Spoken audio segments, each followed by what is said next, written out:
This makes the entire golf swing so easy to understand. We're talking irons, we're talking driver, make it easy. So let's talk about the iron swing. What I want you to understand is that the golf swing is always on an arc, an incline arc working around the body. So as we start to take this club away, the golf club works out and around, top of the backswing, it then comes back down, travels down this arc, it will then take the golf ball out and then travel back around this arc. Far too many golfers would take this golf club too straight back and try and swing it too straight through, or too straight back and then work left of this arc. I want you to think about the golf swing on an incline arc working around the body.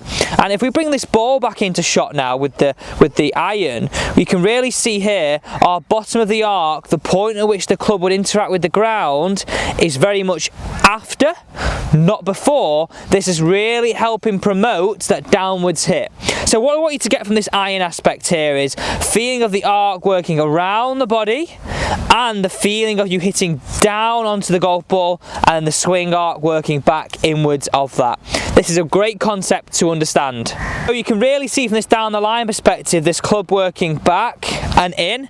So the club face is nice and square. It would go to top of the backswing, it would come back into delivery, tracing down into impact and then through into the golf ball and then start travelling left of that. So the important thing here is if we understand that the golf swing works on an incline arc around the body, it actually helps us make a more fluid and a more natural golf swing rather than trying to fight it going straight back and then left of us. So simple thoughts is with the iron is the bottom of the arc happens after the golf ball and the club works around the body on an incline arc around, and the same on the way through. So I hope you're following this so far, and I think it's a great thing to understand. I explain it in lessons as imagining this swing works around us on an incline arc. It really actually just helps us unlock a more natural golf swing.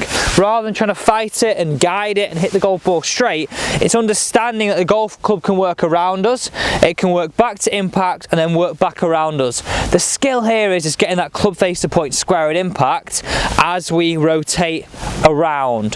So I want you to really just imagine next time you're making a swing out on the golf course that you make a few practice swings, imagining that hula hoop is around us here and we're feeling as though that club traces back around it on the way back down it on the way through, then back around it on the way through as well.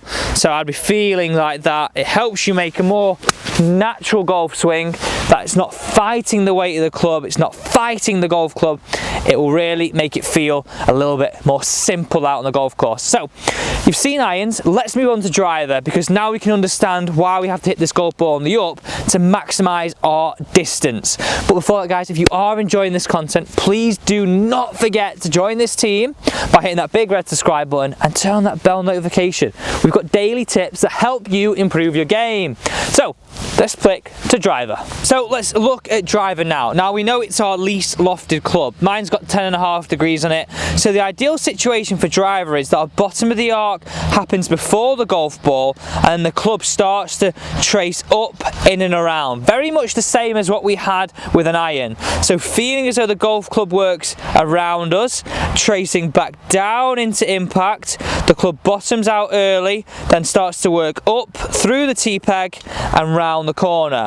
Now what I want you to feel is as we're working into the golf ball, as we bottom of the arc out, with clubs then starts to work up, and it's a combination of how we get a great launch angle is combination of our angle of attack and our dynamic loft. So the angle of attack is the direction this club is travelling relative to the ground. So is it travelling down, is it travelling up, and what's the loft of our club face? So if we're taking loft off, the loft would point more down. If we're adding loft, which most people scoop, we would add loft and make the launch a little bit higher.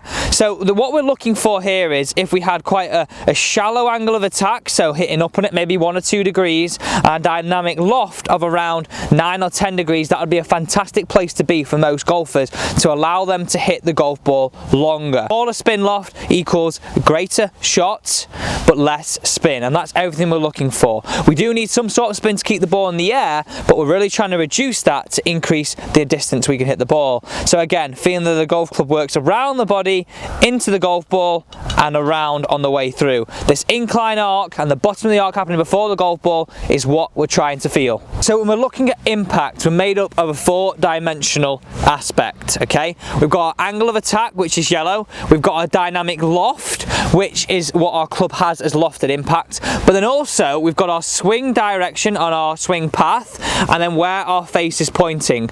All these make up the direction in which the ball will go.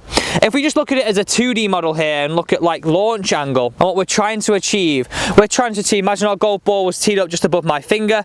We're trying to achieve a slight upwards arc with a dynamic loft of around, say, 9 or 10 degrees as rough numbers. This would give us a small spin loft, which give us a higher launch with less spin. Now, for most golfers who produce a lot of speed, that is a great way to hit the golf ball a little bit further.